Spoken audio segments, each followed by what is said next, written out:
Kayak lebih pada itu privasi Anda, terserah Anda, mungkin begitu.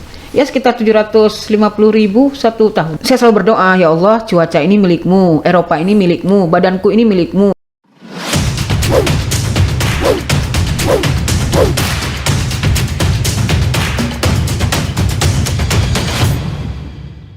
Gitu. Jadi pertanyaan itu harus kita jawab minimal walaupun kita nggak bisa kita bilang ewet. Ya, gitu. Tapi kan memang bahasa Turkinya juga sulit. Ya. Saya merasakan wah nih lebih parah ini. Betul. Ada beberapa kata yang dari Arab. Oh ya, ya misalnya tasyakur idri gitu ya, itu kan juga mirip-mirip ya. Betul. Jadi barangkali secara sejarah Islamnya pun mereka udah menjadi bangsa yang bangga ya sebagai bangsa Turki gitu. Saya ada kejadian yang tidak mengenakan ketika seminggu saya di Turki. Waktu itu saya naik taksi.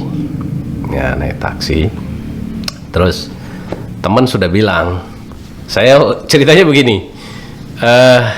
Di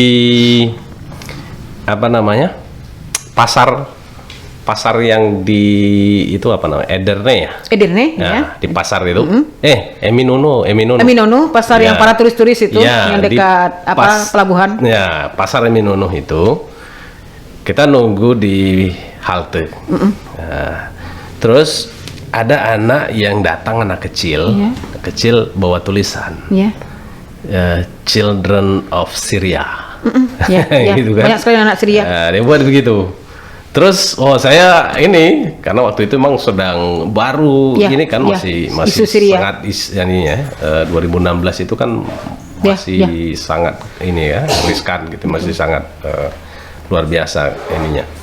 Nah ketika itu saya ngobrol dengan dia, ngobrol foto gitu kan, terus kasih uang gitu kan, terus ternyata dalam waktu yang mungkin hitungan 1 menit 2 menit gitu kan, ternyata teman-teman sudah pergi. Ya jadi saya nggak ketemu. Saya terpisah di situ karena ngobrol tadi dengan dari itu ya, rupanya nggak jauh dari situ jalannya bawah tanah. Betul penyeberangan jadi ketika saya lihat sudah tidak ada lagi, waduh ini kemana ini ya, terus saya tunggu aja di situ. Saya tunggu di situ. Sengaja saya tunggu di tempat yang bisa dilihat oleh yang lain gitu kan. Nah, kali kalau nanti pasti datang gitu kan. Nah, ternyata betul nggak lama dari situ ada yang datang, terus dibilang dia ditelepon suruh cari gitu. Ya, busnya sudah jalan. Waktu itu kita mau ke bursa. Ya kan seberang itu. Ya, sudah yang di provinsi lain gitu kan. Nah, saat seperti itu pilihannya naik taksi. Ya, naik taksi. Nah, ternyata saya dikerjai sama sopir taksinya. Orang Turki. Turki tapi etnisnya bukan. Ya, etnisnya bukan. Nah, temen ini juga orang Indonesia, mahasiswa, sudah bilang, nanti hati-hati katanya. Hati-hati uangnya. Tapi saya nggak tahu maksudnya hati-hati uang itu seperti apa gitu kan. Hati-hati uangnya. Oh ya, oke. Nah, seharusnya dia muter cuma naik jembatan aja. Naik jembatan itu kan ke sebelah. Paham. Karakoy. Jembatan itu ke sebelah kan nggak jauh seharusnya. Betul. Itu mungkin paling 1 kilo lah. Busnya udah nunggu di sana. Betul, tahu saya tempatnya itu. Setelah itu ternyata dia bilang nggak boleh, macet katanya. Macet. Dia muter lewat jembatan satu lagi, lewat jembatan yang tempat kudeta itu. Lewat dari sana muter. Terus sampai ke sana. Lebih jauh, sangat jauh. Sangat jauh. Masih ditunggu. Terus ketika saya ngajak bahasa Inggris, dia nggak ngerti. Gitu. Ya macam-macam lah gitu kan, ngobrol. Karena cuma berdua aja. Saya pakai map memang, Google Map ya, ditunggu di mana gitu kan. Terus dia nanya terus, ada uang? Ada sih. Ya kan nggak mungkin saya bilang nggak ada. Ada uang, ada. Nah setelah itu saya keluarkan uang pas di turunan, kemudian busnya udah nunggu di situ. Pas di turunan, ketika itu yang anehnya dia bawa lewat gitu, busnya agak ditinggal. Jadi saya fokus ke bus gitu kan. Ya itu busnya sudah itu kan. Terus dia ini terus, rupanya saya sudah mengeluarkan uang 20 TL. Ya, 20 TL sih. Iya. Ya, saya sudah keluarkan, bukan 20 TL, 100 ya. Iya, di masa itu 5.000 1 lira. 5.000 rupiah kayak tahun itu. Kalau dirupiahkan itu 200.000. Betul. Nah, 200.000 satu lembar, pas gitu kan. Ternyata ketika saya sedang fokus ke bus, ya, saya bilang ini kita sudah lewat gitu kan. Kemudian dia bilang uangnya salah katanya. Uangnya salah. Nah, dia ganti rupanya uangnya. Dia yang tukar? Iya, dia ganti uangnya. Jadi nilainya itu berapa ya? 5 TL ya kalau nggak salah. Pokoknya mirip sekali uangnya. Seperti 2.000 kita sama 20.000. Iya. Mirip sekali. Mirip. Ya. Dari tukarnya uang. Dia bilang ini uang kamu. Saya bilang enggak lah. Ya uang saya tadi bukan uang ini, itu gitu kan. Tapi waduh udah lama diskusi terus busnya makin jauh gitu kan. Akhirnya apa nih? Akhirnya saya keluarin lagi uang, saya ambil uang itu gitu. Gitu kan. Sudah pergi dia. Nah, sampai di bus saya ceritakan ke guide-nya. Ya guide-nya. Saya bilang tadi saya bayar pakai uang ini, terus dia bilang uangnya salah, terus dikasih uang ini katanya. Katanya kamu sudah ditipu, ya, karena mirip uangnya gitu. Iya, betul. Mirip, ya. Ya. Nah ini udah ditipu, sehingga saya bayar itu berarti apa? 400.000 saya bayar, ya, gitu. Jadi baru nggak saya, rupanya itu yang dimaksud dan itu paling sering kena ke turis. Dengan pesan hati-hati tadi itu maksudnya. Itu maksudnya. Jadi ketika ngasih uang, kita nggak fokus, dia ganti uangnya jadi uang kecil gitu kan. Dia bilang ini uang kamu nggak cukup. Ya, ini kita bayar lagi gitu kan. Nah, rupanya itu modus yang paling sering terjadi ke turis. Tapi saya sendiri baru dengar malam ini juga kasus seperti ini. Karena itu terjadi pada turis, mungkin sama turis itu udah diingatkan kali ya.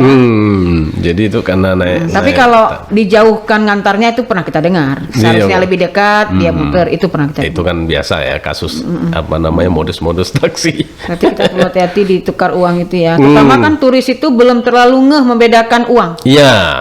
Betul. Baru aja ke money changer kan? Kita juga baru mikir-mikir ini berapa? Ini berapa? Iya, rupiahnya berapa, triliun berapa gitu kan? Dia udah nuker gitu kan? Nuker gitu. Iya. Baik. Untuk suhu di Turki gimana? Suhu di 4 musim ya. Kalau lagi sudah dapat semua itu berarti. Alhamdulillah udah ada. Kalau musim panas itu 25 derajat ya. Ya mungkin bisa lebih sedikit gitu, tapi tidak terlalu panas seperti kita nggak juga ya. Kalau musim salju itu bisa -5, -3. Dan itu gimana? Sudah. Alhamdulillah sudah melewati masa kritis. Kalau tahun-tahun pertama dulu betul memang perjuangan sekali ya. Walaupun udah hidupkan pemanas, heater itu masih tetap kedinginan. Kok sekarang sudah menyesuaikan, alhamdulillah. Dan saya selalu berdoa, ya Allah, cuaca ini milikmu, Eropa ini milikmu, badanku ini milikmu, suhu ini milikmu.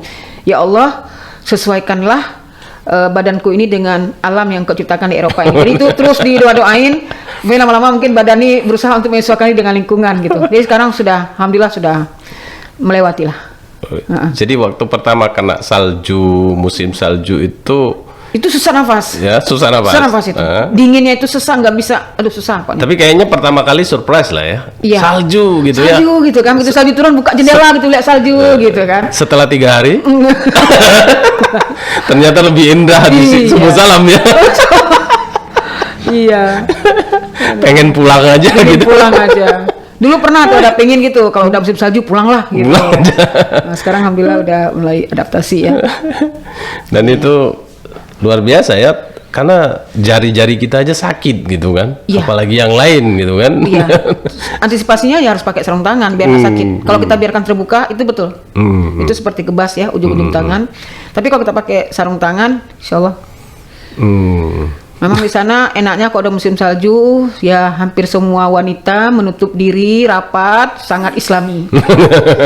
Cuma mata aja kadang dengan wajah sedikit aja nampak. Kalau bisa mulut-mulut pun ditutup gitu ya. Musim panas? Ke musim panas, wah sebuka-bukanya. Gitu, iya, itu tantangannya barangkali juga buat ini ya. Nah itu gimana? Ya jadi apa namanya? Sebuah negara yang dulu pernah besar, lalu kemudian sekarang Islamnya sedang, menurut kita yang jauh ini sedang bangkit di sana. Ya, tapi perilaku muda-mudinya seperti belum berubah itu. Iya, jadi karena tingkat perokok saja masih terbesar di Eropa, yang saya pernah dengar. Bahkan kita banyak menemukan perempuan-perempuan merokok di sana kan. Merokok, ya. Jelas kita sering ketemu gitu kan. Ya, jadi ini satu apa juga ya tantangan buat kita tinggal di luar negeri, khususnya di Turki. Bagaimana kita tidak terlarut karena sekitar kita tuh umumnya ya seperti itu. Tapi orang-orang yang memegang Islam yang kuat itu juga cukup banyak. Cukup banyak. Jadi semua dengan diri masing-masing. Jadi kita lihat saat kita berdiri di sebelah kita nih ada orang yang ya seperti orang telanjang lah, cuma menutup bagian tertentu saja sedikit, sangat minimalis. Tapi di sebelah kita dengan pakaian semua lengkap, cuma nampak sedikit aja wajahnya, ya. Itu kontras dan hidup berdampingan tanpa mau tahu, di sini nggak ngomong ke sana ngomong sini, nggak saling memandang, nggak saling memprotes, berjalan aja. Jadi yang kuat sendiri, terus pegang apa yang dia yakini.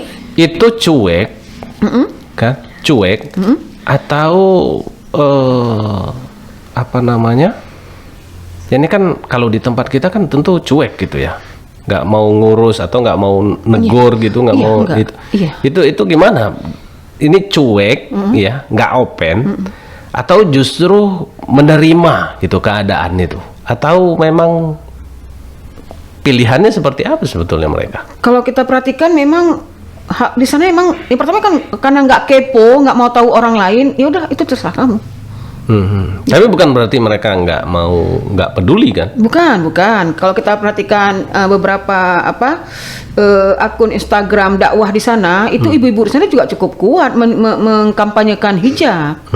Nah, cuma mungkin kalau kita di daerah saya misalnya di Aceh gitu ya, itu kalau kita ngelihat orang yang terbuka, itu kan semua kita kan pada peduli. Kok begini nih? Ada pandangan, ada di sana melihat pun tidak. Jadi masing-masing jalankan sendiri. Bahkan mungkin kita udah bicarakan. Mungkin gitu ya. Kalau di daerah saya seperti itu. Karena kita peduli dan lihat langsung dan kita mungkin nggak ingin itu privasi tubuh itu tidak dijaga. Tapi di sana ketika kita berdampingan dengan yang tutup sekali, yang terbuka sekali dan kita ada bersama mereka, yang terbuka tidak melihat yang tertutup pun tidak terlalu melirik yang terbuka. Semua berjalan seperti tidak terjadi apa-apa masing-masing dan seperti nafsi-nafsi. Nah, itu ketara sekali itu ibu-ibu yang tutup rapat, ibu-ibu yang terbuka sekali. Dia gendong anak, dia juga dengan sangat terbuka. Kemudian juga satu lagi kita lihat ibu-ibu yang sangat muslimah, anaknya juga sangat bagus. Itu berjalan beriringan, bahkan saya menemukan itu ada keluarga seperti itu. Satu keluarga berbeda sangat. Dan itu berarti nilai-nilai apa namanya? Seruan-seruan seperti tadi yang dalam Instagram dan sebagainya itu lebih ke nilai-nilai gitu ya, bukan ke person orangnya gitu. Iya, betul. Iya, mereka kayak seperti tidak mencampuri yang person. Nah, itu kalau person itu udah masing-masing. Tapi nanti upaya-upaya dakwahnya itu di akun sosial atau di kegiatan-kegiatan mereka juga banyak buat kegiatan. Misalnya 100 tahun sejak Republik Turki dibentuk atau jatuhnya Khilafah Utsmani, itu dikumpulkan lebih kurang 192 sekolah se-Istanbul, berkumpul semua sholat jamaah Jumat anak-anak sekolah itu di Hagia Sophia, memperingati 100 tahun kebangkitan Islam. Jadi secara komunitas sosialnya atau organisasinya atau kegiatannya, syiar dakwah itu tetap berlangsung. Tapi ketika kena pribadi-pribadi, ini sangat menjaga. Sepertinya memang ini bukan sesuatu yang boleh dilewati gitu, nggak boleh lewatin garis itu urusan dia, itu pilihan dia. Artinya untuk yang memang berbeda dengan dia, ya itu mereka hargai gitu ya. Betul. Hargai. Betul. Terus kemudian yang mereka memilih dengan hijab, dengan pakaian yang Islami, dan itu mereka hormati gitu ya. Betul. Gitu itu juga ya? dihargai oleh yang buka. Begitu. Saling menghargai. Saling menghargai. Jadi yang buka melihat yang tutup itu tidak melihat miring, tidak mencibir. Mereka sama menghormati seperti yang lainnya. Gitu. Tapi bukan pada artian itu tadi ya, bahwa memang kamu gitu ya, dan memang ya dalam artian cuek gitu atau benci begitu. Oh, bukan pada sampai ke situ, bukan ya? Kayak lebih pada itu privasi Anda, terserah Anda, begitu. Anda yang bertanggung jawab pilihan Anda begitu ya. Sampai Presiden Tayyip Erdogan pernah disampaikan kalimat begini, ya buat masjid banyak, beliau buat masjid besar sekali tuh, Masjid Camleja itu yang 6 itu, masjid terbesar itu dibuat di Istanbul. Ya masjidnya besar, jamaahnya sedikit. Itu jawabannya, saya sebagai pemerintah tugas saya menyiapkan fasilitas. Nah sekarang siapa yang akan bertugas untuk mengajak orang untuk menggunakan fasilitas itu? Jadi istilahnya ini tugas Anda, laksanakan tugas Anda gitu. Ini pilihan saya, udah Anda silakan tutup semua, saya buka semua. Gitu. Apa yang menurut Bu Aida yang bisa dimanfaatkan ya untuk kita nih dari Indonesia, terutama nih orang-orang yang sedang mau belajar gitu? Peluang apa yang sebetulnya di sana itu cukup besar ya untuk pelajar-pelajar kita, untuk anak-anak kita di Turki itu? Iya. Sebagian pelajar-pelajar di sana, student yang saya perhatikan, mereka sebagian juga sambil kuliah juga bekerja ya. Nah itu kalau udah bekerja dengan orang Turki, ya udah pegang aturan, tidak ada tawar menawar. Jadi hal yang bisa diambil positif ya untuk pelajar yang sedang tinggal di sana atau yang sedang menuntut ilmu di sana, mereka bisa berinteraksi dengan sebuah bangsa yang bernama bangsa Turki, yang mereka memegang janji, mereka memegang kedisiplinan, dan memang tidak bisa negosiasi kalau memang sudah deal. Nah ini berat ya kalau udah gitu. Contohnya apa itu? Contohnya misalnya waktu bekerja, misalnya mereka pagi kuliah, misalnya part time-nya siang sampai malam. Ya udah sampai malam, kalaupun belum nggak ada lagi pengunjung ya mereka belum bisa pulang. Janjinya kerja sampai jam berapa? Udah sampai jam segitu. Jadi mereka memegang, kalau untuk disiplin boleh dibilang perlulah mahasiswa kita belajar gitu ya. Termasuk perjalanan bus atau mobil, kita nunggu itu di halte, itu kalau dibuat di perjalanan itu 6:10, pas 6:10 mobilnya depan kita terbuka pintunya. Itu nggak meleset. Bus, kemudian kereta bawah tanah, kereta bawah laut ya. Jadi di bawah Bosporus itu, di tanahnya itu ada kereta yang menghubungkan Asia Eropa. Itu tepat waktu semuanya. Semua terhitung tepat waktu. Jadi kalau kita belajar disiplin ya. Kalau udah memang jam segitu kita harus sampai di situ. Kemudian juga perlu belajar juga di sana karena semuanya sudah serba IT. Kita nggak usah keluar rumah terlalu cepat menunggu di halte terlalu lama. Apakah itu musim salju atau musim panas? Kita tinggal lihat aja berapa menit lagi busnya datang. Udah baru kita keluar. Begitu kita sampai, kita nggak buang waktu, langsung masuk gitu. Jadi ada kepastian semuanya ya. Betul. Nah sehingga orang yang mau menunggu itu juga dia akan memutuskan dengan tepat gitu ya. Iya. Kepastian. Selain waktunya. di HP juga untuk ibu-ibu yang mungkin lansia nggak pegang HP, mereka juga disiapkan papan elektronik, bisa langsung lihat bus yang mereka mau berapa menit lagi datangnya. Nah gitu. Busnya, keretanya, kemudian alat transport yang lain itu memang sudah sesuai dengan perencanaan.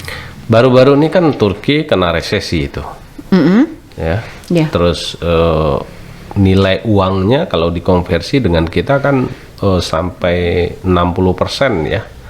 Tinggal 30% lagi ya kalau nggak salah kan.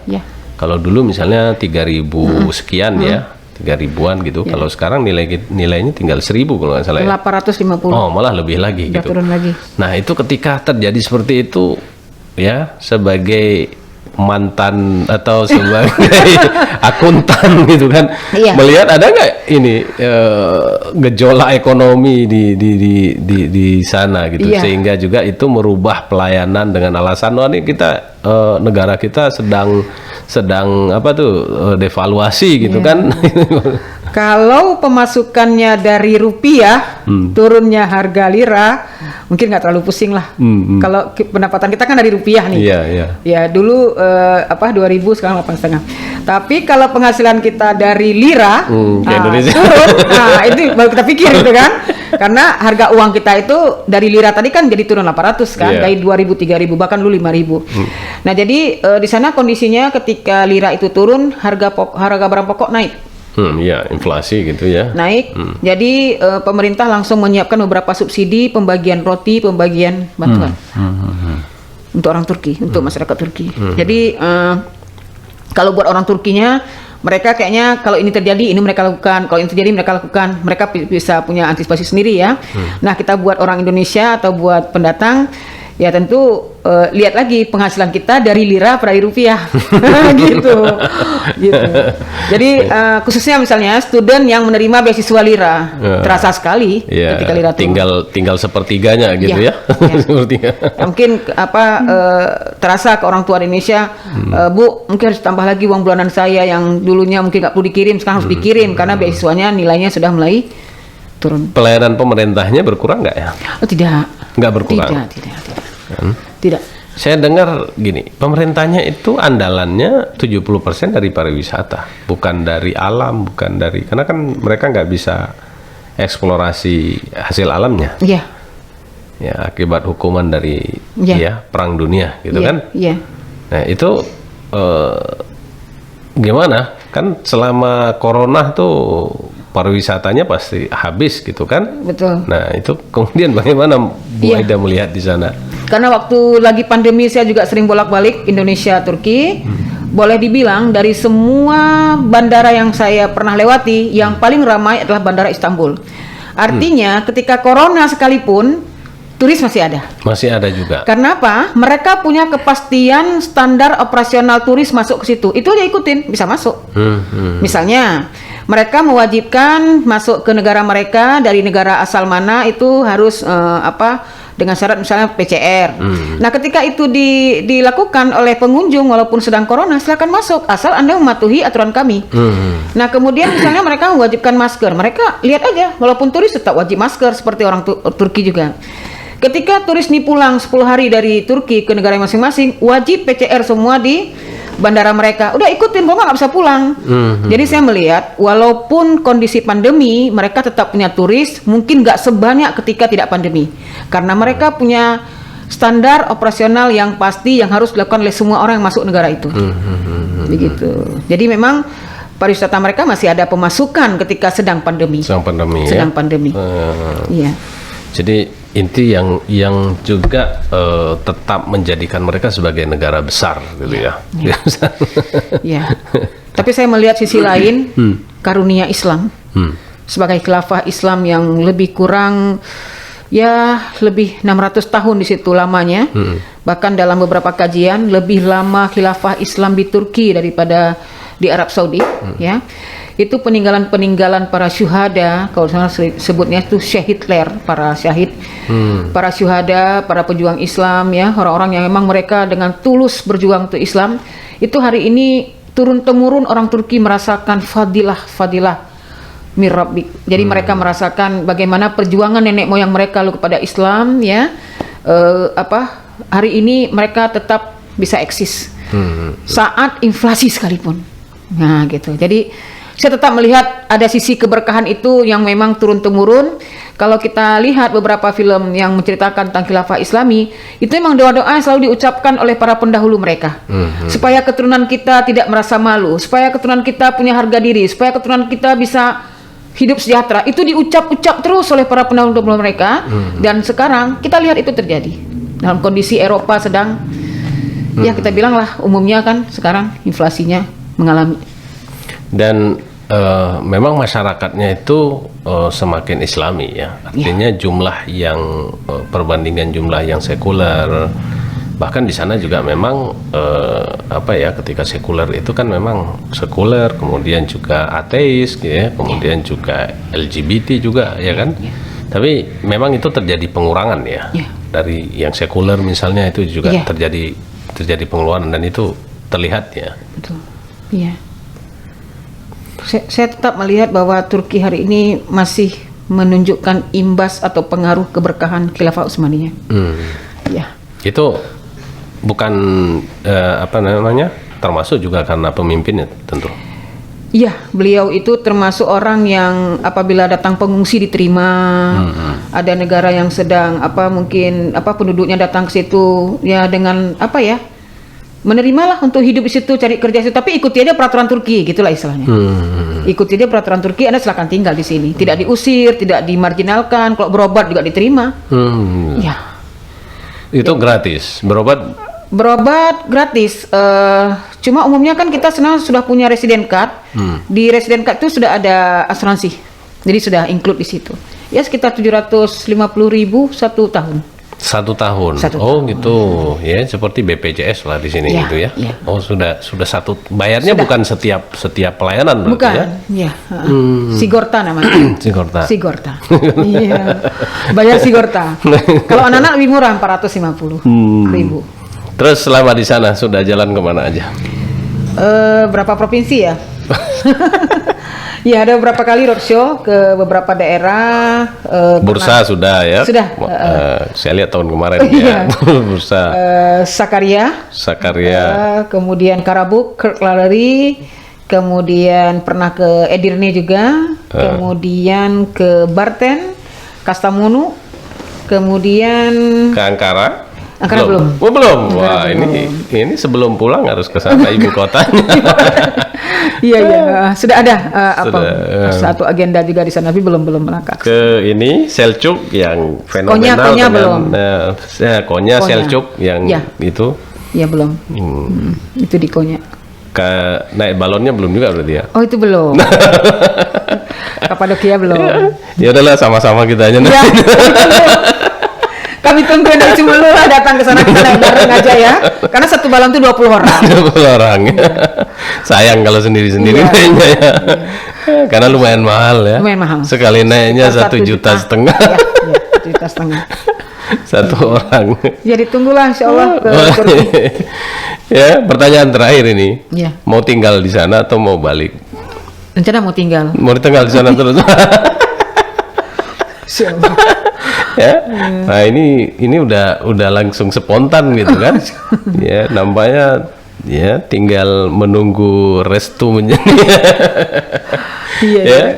Ya, tapi kan setiap tahunnya sepertinya berapa kali bolak-balik, mungkin ada 4-5 kali nih ke sini. Jadi, itu dalam rangka apa? Yang pertama saya pembimbing jamaah umroh di Indonesia.